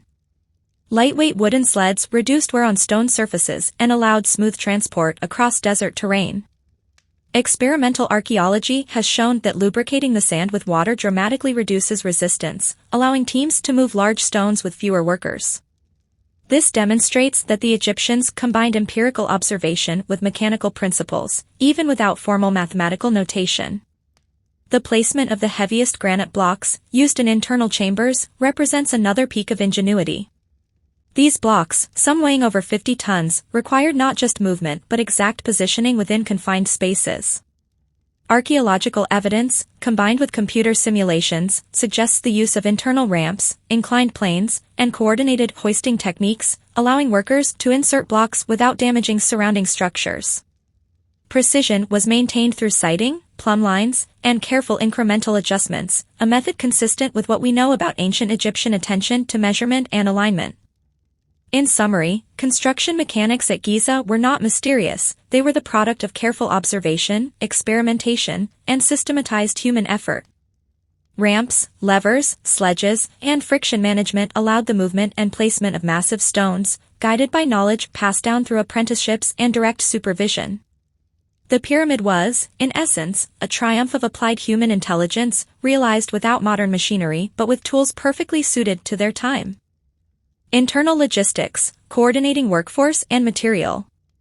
Beyond moving stones, the construction of the Great Pyramid depended on intricate internal logistics, a system that coordinated labor, material supply, and task sequencing across a decades-long project. The efficiency achieved was not accidental, it reflected deliberate planning, organizational hierarchy, and adaptive problem-solving. The workforce was divided into specialized crews, each with clearly defined roles. Stonecutters shaped blocks to precise dimensions, transport teams moved stones from quarry to site, placement crews aligned and set stones according to siting and leveling protocols. Rotation schedules ensured that no worker was overextended, and seasonal agricultural cycles dictated peak labor availability. This coordination minimized delays and maintained steady progress over decades. Food, water, and tools were critical to maintaining productivity. Archaeological excavations reveal barracks, bakeries, breweries, and medical facilities in workers' villages, indicating a sophisticated supply chain. Laborers were not isolated, they were part of a system that accounted for nutrition, health, and morale. Well-fed, motivated crews could maintain precision and efficiency, a vital factor when handling massive stones or performing repetitive, strenuous tasks. Task sequencing was equally critical. Each stone required quarrying, shaping, transport, and placement in a precise order. Mistakes in sequencing could disrupt alignment or structural integrity. Supervisors, foremen, and master builders maintained real-time oversight, adjusting labor deployment, ramp use, and placement strategies based on progress, obstacles, or unforeseen challenges. Communication within this system relied on visual signals, verbal commands, and demonstration. Written instructions were unnecessary, knowledge was embedded in practice and transmitted through apprenticeship. Teams developed shared understanding and workflow intuition, allowing thousands of individuals to work in harmony without centralizing every decision. This logistics system also accounted for risk management. If a block broke or a ramp became unusable, alternative strategies were implemented immediately. Contingencies, redundancy in transport routes, and adaptive problem-solving ensured that construction could continue without significant delays. The Egyptians effectively designed a self-correcting, flexible system, balancing central oversight with decentralized execution. Ultimately, the internal logistics of the Great Pyramid exemplify human ingenuity applied at scale. The project was not merely about moving stones but about synchronizing people, resources, and knowledge over decades. Its success demonstrates the Egyptians' ability to plan, adapt, and execute complex operations long before modern management theory existed. Astronomy and alignment, connecting Earth and sky. No discussion of pyramid construction is complete without examining astronomical alignment, one of the most remarkable aspects of these monuments. The Great Pyramid is aligned with extraordinary precision to the cardinal points, north, south, east, and west. This orientation was no accident, it reflects both religious significance and technical skill, integrating observation, measurement, and symbolic meaning. Egyptians were keen observers of the night sky. They tracked stars, the sun, and celestial events, integrating this knowledge into architecture. The pyramid's alignment is believed to correspond with the circumpolar stars, considered eternal and connected to the pharaoh's journey to the afterlife. Such precision required repeated observation, careful sighting techniques, and tools like plumb lines and sighting rods. The alignment also demonstrates practical astronomical understanding. By observing stars near the northern horizon, surveyors could establish true north with remarkable accuracy, a process that likely involved triangulation and repetition to reduce errors. Combined with leveling techniques on the base, this allowed the pyramid to achieve cardinal precision within fractions of a degree, even at the scale of hundreds of meters. Internal shafts within the pyramid also reflect celestial alignment. Certain passageways point toward specific stars associated with religious or symbolic significance. These shafts were not functional for ventilation alone, they represent a deliberate integration of architecture and cosmology, connecting the pharaoh with the divine order of the universe. Astronomical alignment illustrates the interdisciplinary sophistication of Egyptian pyramid construction. Measurement, surveying, observation, ritual, and engineering were not separate domains, they were fully integrated. The precision achieved underscores the cumulative knowledge, skill, and coordination of the workforce and the leadership guiding them. By combining physical construction, internal logistics, and celestial alignment, the pyramids of Giza demonstrate a civilization capable of harmonizing earth and sky, labor and leadership, material and spiritual purpose. They are enduring evidence that humans, through observation, coordination, and ingenuity, can create structures that are both functional and symbolically profound. Secrets of the quarries, origins of stone. Understanding the Great Pyramid requires examining its raw materials at their source. The limestone, granite, and other stones that constitute the monument were not plucked from nowhere, each came from carefully chosen quarries, where extraction demanded engineering, planning, and skill long before the stones reached the plateau. These quarries reveal not only the Egyptians' technical prowess but also their foresight in resource management and logistics. The primary material, limestone, was quarried locally, often from the Giza Plateau itself. Blocks were extracted using copper chisels, dolerite pounding stones, and wooden wedges soaked in water to expand and split the rock. Quarry workers understood the stone's natural fracture lines, leveraging them to reduce effort and ensure smooth cuts. Careful selection meant that only the most suitable blocks, structurally sound, consistent in size and density, were chosen for construction, while irregular pieces were discarded or used for less visible areas. Granite, used in the king's chamber and structural reinforcements, came from Aswan, hundreds of kilometers upriver. Quarrying granite was far more challenging due to its hardness. Workers relied on dolerite hammers, pounding along natural fissures to gradually loosen blocks. Transport required meticulous planning. Blocks were loaded onto rafts, floated down the Nile during inundation season, and carefully moved to the pyramid site. Each step required coordination of manpower, navigation, and timing to ensure that the enormous stones arrived intact and on schedule. The quarrying process also involved innovative problem-solving. Workers adapted techniques to suit the type of stone, the tools available, and the desired block size. They coordinated teams to maintain continuous output, while supervisors ensured quality and adherence to design specifications. Evidence of tool marks, ramps within quarries, and transport sledges demonstrates a seamless integration of extraction, shaping, and logistics. Quarries themselves were more than production sites, they were miniature training centers. Apprentices learned cutting, measurement, and transport under the guidance of experienced masons. Knowledge of stone properties, leverage, and weight distribution was transferred orally and practically, ensuring continuity of skill over decades. This system allowed for large-scale production without modern machinery, emphasizing human intelligence, experience, and coordination. The careful sourcing of stone underscores the Egyptians' commitment to precision, durability, and symbolic integrity. Every block carried weight not only physically but culturally, contributing to the pyramid's enduring stability and spiritual resonance. The workforce, human stories behind the stones. While quarries and ramps explain physical logistics, the Great Pyramid was ultimately built by people, their labor, ingenuity, and endurance. Archaeology has revealed extensive evidence about the workers' lives, showing that pyramid construction was a socially organized, sustained, and even prestigious enterprise rather than forced labor in the traditional sense. Excavations of workers' villages near Giza show barracks, bakeries, breweries, and medical facilities. Laborers were well-fed, with diets including bread, meat, fish, and beer, ensuring the strength required for heavy lifting and precise work. Medical evidence, including healed fractures and joint injuries, suggests that care was provided, allowing workers to continue contributing over long periods. Far from slaves, many were rotating conscripts from farming communities who participated during the Nile's inundation when fields were submerged. Teams were highly organized and specialized. Stonecutters, transporters, masons, surveyors, and foremen each had defined responsibilities. Graffiti inside the pyramid's names groups like Friends of Khufu or Drunkards of the Pyramid, reflecting camaraderie and identity. These names hint at pride, humor, and social cohesion among crews, essential factors for morale on a decades-long project. Workforce management combined practical oversight with social motivation.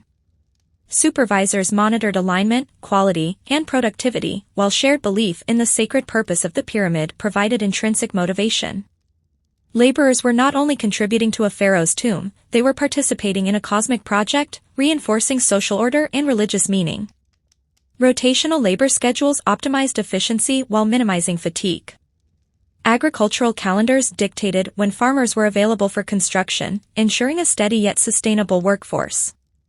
Apprentices learned from masters, passing knowledge from generation to generation, creating a system in which skill, experience, and cultural values were embedded in daily labor. The human aspect of pyramid building highlights the remarkable coordination and foresight required. Tens of thousands of individuals worked over decades, yet the project advanced with precision, reflecting both effective leadership and the dedication of ordinary people acting within a shared vision. Legacy of the pyramids, architectural influence through time. The influence of the Egyptian pyramids extends far beyond their own era, shaping architecture, engineering, and monumental thinking for millennia. Later Egyptian rulers adapted pyramid design to their own dynastic needs, while other civilizations, inspired by the monumental scale and symbolic resonance, incorporated pyramid forms into their own structures. Understanding this legacy reveals how a single architectural form can propagate ideas about power, permanence, and human ingenuity across time and space. During the 5th and 6th dynasties, pyramid construction continued but with noticeable changes. Pyramids became smaller, often constructed with mud brick cores and minimal casing stones, reflecting economic and logistical realities. Nonetheless, the symbolic elements, the alignment, the connection to the cosmos, and the representation of divine order, remained intact. These later pyramids demonstrate how architectural techniques evolve while cultural intent persists, bridging tradition and innovation. The principles pioneered in pyramid construction influenced other monumental architecture in Egypt, including temples, mortuary complexes, and tombs.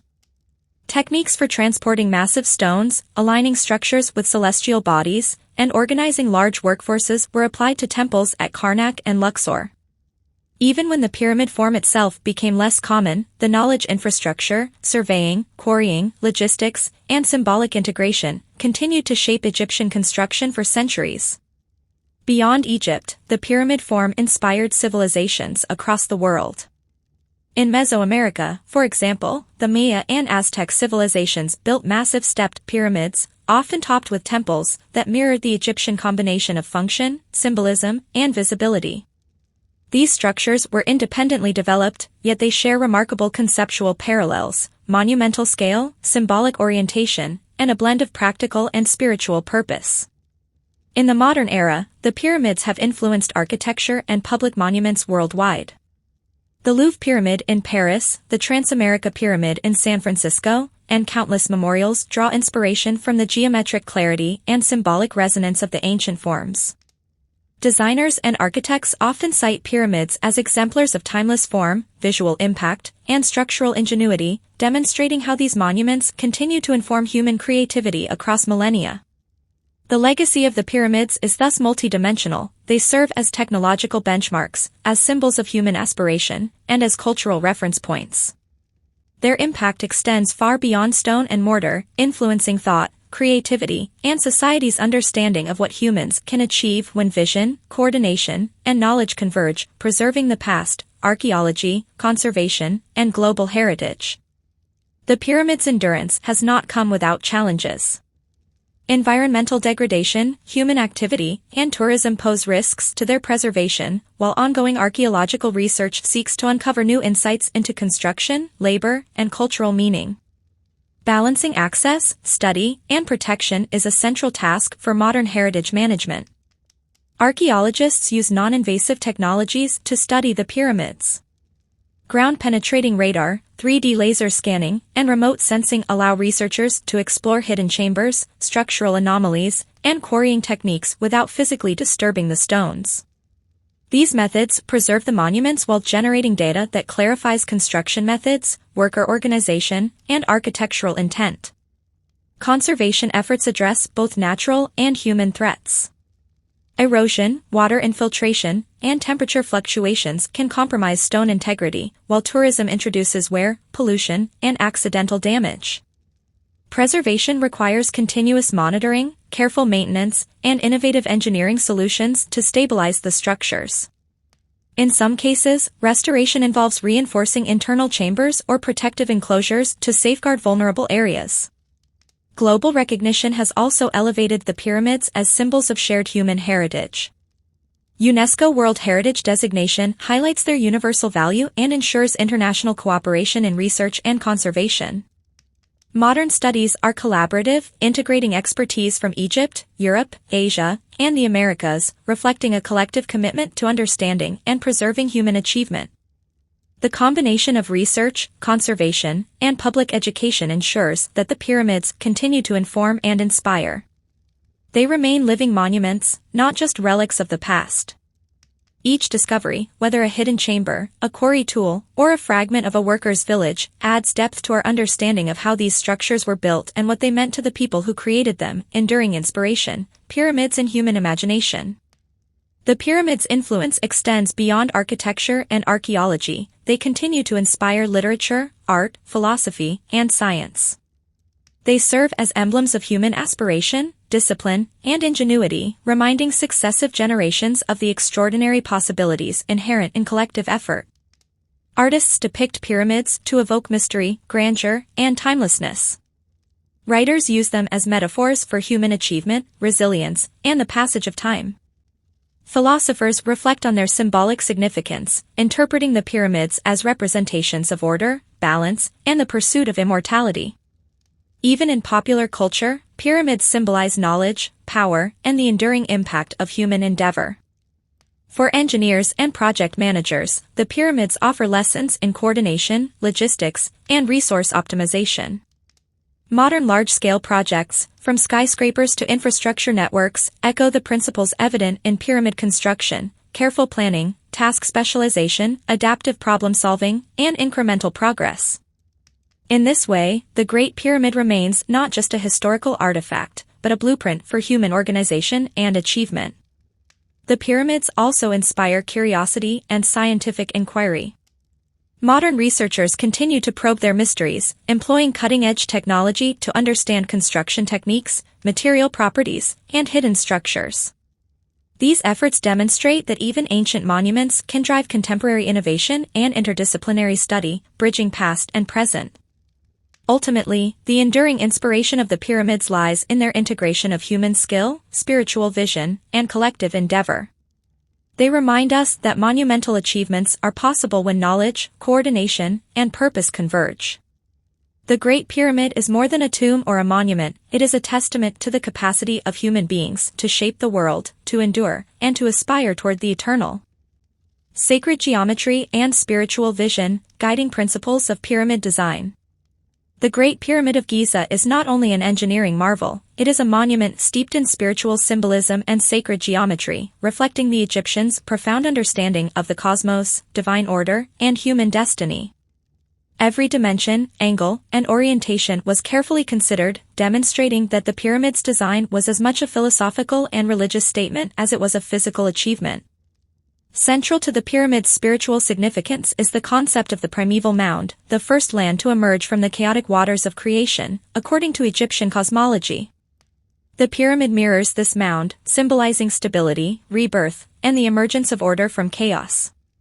Its sloping sides represent ascent, a path for the pharaoh's soul to rise toward the heavens and join the eternal stars, particularly the circumpolar stars that never set and were associated with immortality.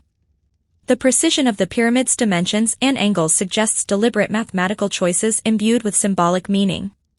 Some scholars note that the pyramid's base-to-height ratio approximates pi, hinting at knowledge of circular geometry, while other researchers identify ratios reminiscent of the golden ratio, suggesting that aesthetic and cosmological principles were intertwined. Even if some ratios were coincidental, the care with which each stone was cut and placed indicates an overarching intent to create harmony between human construction and cosmic order. Orientation also carries deep spiritual significance. The Great Pyramid is aligned almost perfectly with the cardinal points, which likely reflects both astronomical observation and religious symbolism. North was associated with eternity and the imperishable stars, south with fertility and the life-giving Nile, east with the rising sun, and west with death and the journey to the afterlife. By integrating these cardinal directions into the architecture, the pyramid became a terrestrial reflection of cosmic structure, ensuring that the pharaoh's tomb was harmonized with both temporal and spiritual forces. Internal chambers and passageways were not mere functional spaces, they were ritualized zones designed to facilitate the pharaoh's journey after death. The king's chamber, with its massive granite blocks, may symbolize permanence and resilience, while the queen's chamber, subsidiary passages, and relieving chambers suggest pathways for spiritual transformation and cosmic alignment. Some shafts point toward stars associated with divine beings, integrating architecture with celestial observance. Sacred geometry extended beyond symbolic interpretation, it also guided construction methods. Precise leveling, alignment, and placement of stones ensured not only stability but also a visual and spiritual effect. The pyramid's polished limestone casing, once complete, would have reflected sunlight like a beacon, emphasizing divine radiance and the pharaoh's elevated status. Each element, structural, visual, and symbolic, was designed to reinforce a cohesive spiritual vision. In essence, the Great Pyramid embodies a philosophy that unites cosmology, religion, and human labor. It demonstrates that monumental architecture in ancient Egypt was not merely about grandeur or power, it was a medium through which the Egyptians expressed their understanding of life, death, and the cosmos, creating a timeless interface between the earthly and the eternal engineering marvels, balancing mass, space, and precision. While spiritual and symbolic considerations shaped the Great Pyramid, its realization depended on exceptional engineering, balancing massive weight, precise geometry, and complex internal design. The interplay between stone mass, internal chambers, and external form illustrates a sophisticated understanding of structural mechanics, even without modern physics or machinery. The pyramid comprises approximately 2.3 million blocks, ranging from 2.5 to 80 tons, arranged with meticulous alignment. Engineers manage the stresses imposed by this weight, particularly in internal chambers. The King's Chamber, constructed from large granite blocks, sits within a network of relieving chambers and corbelled ceilings, designed to distribute the immense load and prevent collapse. This combination of spatial planning and load management exemplifies ancient Egyptian innovation in structural engineering. Surveying and leveling were equally impressive. The base of the pyramid is almost perfectly flat and level over more than 13 acres, with discrepancies of only a few centimeters. Achieving such accuracy likely involved water leveling techniques, plumb lines, and repeated measurement, demonstrating a mastery of practical geometry. Precision was critical, even minor miscalculations could compromise stability, especially as the pyramid rose hundreds of feet above the plateau. The organization of internal space also reflects advanced planning. Passageways, chambers, and vents were designed to accommodate both structural pressures and symbolic intent.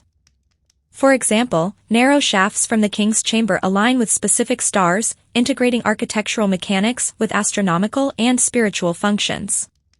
The interplay between practical constraints and symbolic design underscores a holistic approach to engineering that combined mathematics, observation, and religious purpose.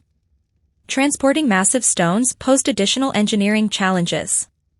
Workers moved limestone from local quarries and granite from Aswan using sledges, ramps, and rollers.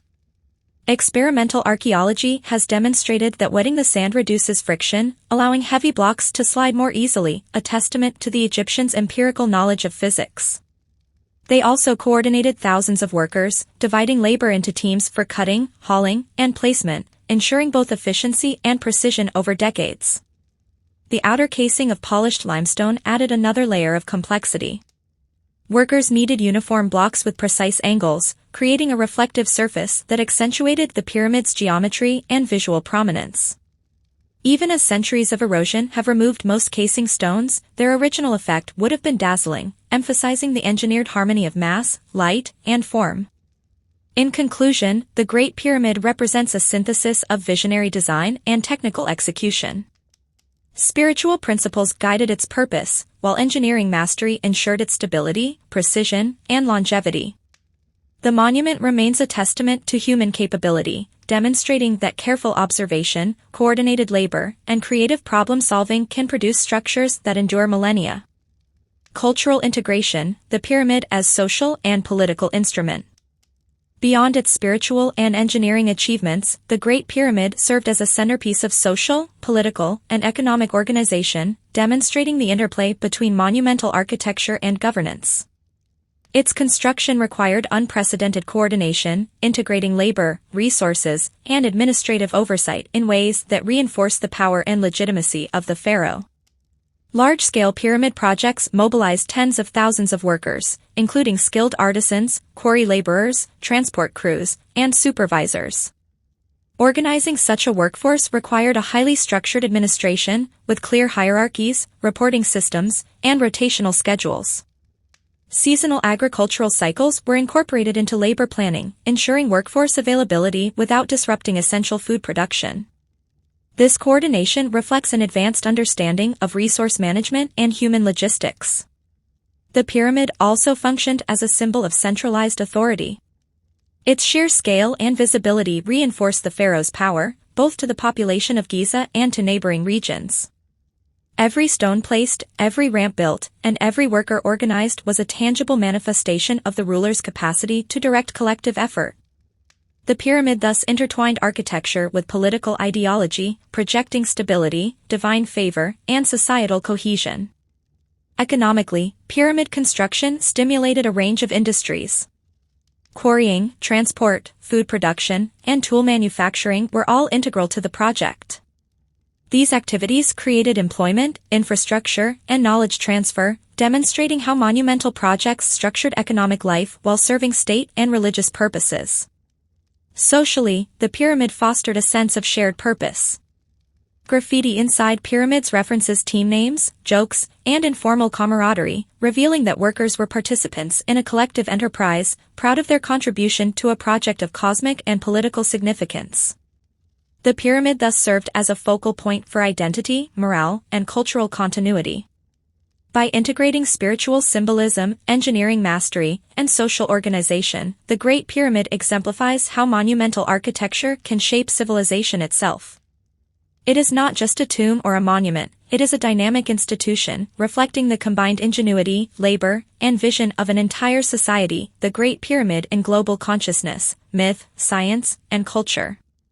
By the time we reach the modern era, the Great Pyramid of Giza has transcended its original purpose as a royal tomb to become a universal symbol of human achievement, mystery, and inspiration.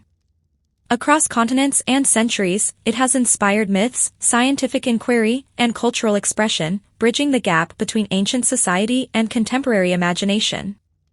Throughout history, writers, travelers, and scholars have tried to explain the pyramid's construction. Ancient Greeks, including Herodotus, marveled at the precision, speculating on ramps, pulleys, and human ingenuity. Medieval chroniclers added layers of legend, while Renaissance thinkers viewed it as a repository of secret knowledge. These narratives help cement the pyramid's reputation as a marvel beyond ordinary human capability, even as modern archaeology began to uncover the practical realities behind its creation. Scientific study transformed fascination into systematic understanding. Archaeologists, engineers, and historians combined evidence from quarries, worker villages, and inscriptions to reconstruct the logistics of construction, confirming that human skill and coordinated labor were sufficient to accomplish what once seemed impossible. Non-invasive technologies like ground-penetrating radar, 3D scanning, and muon tomography continue to reveal hidden structures, ensuring that the pyramid remains a living subject of research, constantly revealing new insights. Culturally, the pyramid functions as a mirror of human aspiration. Its silhouette has inspired architecture, literature, art, and philosophy. From the Louvre Pyramid in Paris to literary metaphors of ascension, endurance, and hidden knowledge, the Great Pyramid resonates as a symbol of perseverance, vision, and collective achievement. These symbolic interpretations coexist with scientific study, demonstrating that a single monument can inspire both awe and analytical understanding. Tourism has brought millions of visitors to Giza, transforming the pyramid into a global icon. Yet, this popularity underscores the tension between access and preservation. Efforts by UNESCO and Egyptian authorities to manage visitor impact, maintain structural integrity, and facilitate research exemplify the challenges of safeguarding heritage that is both culturally vital and fragile. The Great Pyramid's place in global consciousness exemplifies how monuments can shape human thought across time, encouraging inquiry, reflection, and creativity. Its influence spans spiritual, intellectual, and aesthetic domains, demonstrating the enduring relevance of a structure built more than 4,500 years ago. Engineering legacy, lessons from the past for modern innovation. Beyond cultural and symbolic significance, the Great Pyramid offers profound lessons for modern engineering, project management, and organizational strategy. Its construction reflects principles that remain relevant in contemporary large-scale projects, from skyscrapers to infrastructure networks. Project sequencing at Giza involved decades-long planning, with simultaneous quarrying, transport, and placement of massive stones. This required precise scheduling, labor rotation, and contingency planning, ensuring steady progress without modern tools. Modern project managers can learn from this approach, observing how incremental progress, task specialization, and resource coordination enable achievement at an unprecedented scale. The use of ramps, sledges, and levers demonstrates practical application of physics and mechanical advantage. Although the Egyptians lacked engines or cranes, they optimized available resources through observation and experimentation. This empirical engineering reflects a mindset still essential today: innovation within constraints, maximizing efficiency with available tools. Workforce organization at Giza highlights principles of human resource management. Rotational labor, skill specialization, social cohesion, and recognition of effort fostered motivation and productivity. Teams were assigned identities, shared camaraderie, and maintained morale, elements modern managers recognize as crucial for sustaining performance in large projects. Material management, from quarrying limestone locally to transporting granite from Aswan, underscores logistical foresight and supply chain integration. The coordination of multiple transport routes, scheduling, and precision delivery parallels modern supply chain optimization, emphasizing that successful engineering depends as much on organization and planning as on technical skill. The pyramid's enduring stability also teaches lessons in risk management and structural foresight. Internal chambers, relieving structures, and precise alignment demonstrate preemptive planning to avoid failure. Engineers today can draw inspiration from this holistic integration of structural mechanics, material properties, and long-term durability, ensuring that ambitious projects can withstand the test of time. Ultimately, the Great Pyramid exemplifies human ingenuity applied across disciplines, a combination of physics, logistics, labor management, and vision. Its lessons remain deeply relevant, illustrating how ancient knowledge continues to inform and inspire modern innovation, timelessness, and mortality. Reflections on human ambition. The Great Pyramid is as much a monument to human ambition and mortality as it is to architecture. Its construction embodies the tension between the ephemeral nature of human life and the desire for permanence. Pharaohs sought to transcend death through monumental tombs, while the workforce contributed to a vision far larger than themselves, a collective effort bridging generations. The scale of the pyramid forces contemplation of time. Each block represents effort, planning, and decision-making accumulated over decades. The pyramid survives long after individual lives have passed, reminding us that human endeavor can leave a lasting imprint, but only when guided by knowledge, coordination, and purpose. This tension between mortality and timelessness is mirrored in modern society. Monumental projects, scientific discovery, and cultural creation reflect the human desire to transcend individual limits, leaving legacies that endure beyond personal lifespans. In this sense, the Great Pyramid functions as a universal metaphor. It embodies human aspiration, resilience, and the quest for immortality. Yet it also serves as a cautionary tale. The scale and cost of such monuments required immense resources, social organization, and labor. Societies must balance ambition with sustainability, vision with practicality, and collective goals with individual welfare. The pyramid demonstrates that monumental achievement is possible, but it is inseparable from human organization, foresight, and cooperation. Finally, the pyramid's endurance invites reflection on cultural memory and transmission. It preserves knowledge about materials, engineering, religion, and social structure across millennia.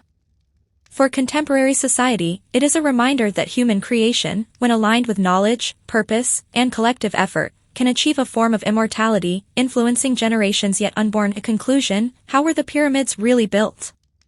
After exploring the Great Pyramid from multiple angles, engineering, logistics, spiritual symbolism, labor organization, and global influence, the answer becomes clear: the pyramids were built through human ingenuity, coordination, and perseverance, not through supernatural means or lost technologies. The Egyptians combined practical engineering with empirical observation. Ramps, sledges, levers, and ramps allowed the movement and precise placement of massive stones. Skilled surveyors and architects maintained alignment, leveling, and internal geometry. Experimental archaeology, computer modeling, and historical records all converged to demonstrate that these methods were feasible, replicable, and rooted in human creativity and problem-solving. Equally important was the organization of labor and resources. Tens of thousands of workers, rotating with agricultural seasons, operated within a sophisticated system of supervision, training, and care. Logistics coordinated quarrying, transport, tool supply, and placement, reflecting an administrative and social sophistication often underestimated in popular imagination. The pyramids also reflect spiritual and symbolic purpose. Orientation, alignment, and internal passages connect the monument with the cosmos, immortality, and religious ideology. Every decision, from block placement to chamber layout, integrated practical necessity with symbolic meaning, illustrating a culture in which faith, art, and science were inseparable. Finally, the legacy of the pyramids transcends Egypt. They inspire architecture, engineering, literature, and philosophy across the world. They teach lessons in planning, coordination, resilience, and vision, demonstrating that monumental achievement is possible when human effort is aligned with knowledge, purpose, and collective action. In conclusion, the pyramids were built by human hands guided by intellect, observation, and vision, supported by thousands of workers, sustained by social and political organization, and inspired by a profound understanding of the cosmos. They endure as testaments to what humanity can achieve, bridging past, present, and future in stone, geometry, and spirit, a timeless reminder that with knowledge, dedication, and coordination, even the most ambitious human dreams can become reality.